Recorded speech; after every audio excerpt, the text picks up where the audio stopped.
আশা ভোঁসলে আর লতা মঙ্গেশকরের বন্ধন ছিল একটু নির্মম। বয়সের ফারাক মাত্র 3 বছর। একই বাড়িতে বড় হয়েছিলেন দুই বোন। ছোট থেকেই দুই বোনের মধ্যে ছিল মারাত্মক প্রতিযোগিতা। সঙ্গীতের দুনিয়ায় যখন সকলকে পিছনে ফেলে দিয়ে আকর্ষণের কেন্দ্রবিন্দু হয়ে উঠেছিলেন লতা মঙ্গেশকর, তখন ঠিক তেমনটাই করতে চেয়েছিলেন আশাজিও।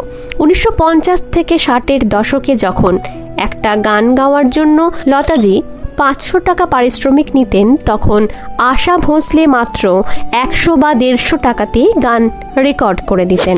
লতা মঙ্গেশকরের কাছে অনেকটাই বিলাসিতা করার সুযোগ ছিল। যেমন তিনি ঠিক করতে পারতেন যে কোন গান গাইবেন, কার জন্য গাইবেন, কিন্তু আশা ভোঁসলের কাছে এত বাছাই করার সুযোগ থাকতো না। ঐতিহাসিক রাজু ভারতন এও বলেছেন, যেখানে আশাজি লাইভ পারফরমেন্স করতেন, লতাজি কোনোদিনও সেই শো দেখতে যেতেন না। বড় দিদির থেকে উৎসাহ পাওয়ার পরিবর্তে এহেন আচরণ আশাজিকে বিরক্ত করত। ক্রমশ অবনতি হয় দুই বোনের সম্পর্কের। নিজেকে প্রমাণ করার জন্য মরিয়া হয়ে উঠেছিলেন আশাজি।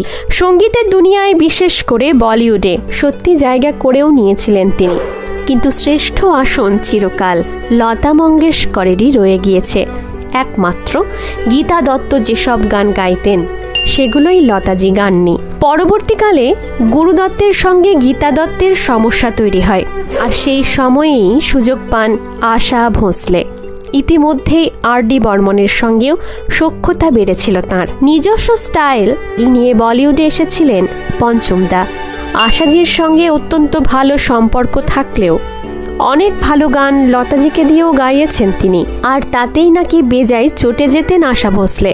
অনেক অভিযোগও তিনি করতেন আর.ডি. বর্মনের কাছে। এমনকি ফার্স্ট নাম্বার বা ক্যাবারে, যার জন্য আশা ভোঁসলে বিখ্যাত, সেই গান গাইতেও রাজি ছিলেন না তিনি। বলতেন দিদির মতো গান গাইবেন। যদিও তাতে রাজি হননি আর.ডি. বর্মন। সাফ জানিয়েছিলেন আশাজি না গাইলে ক্যাবারে কম্পোজই করবেন না।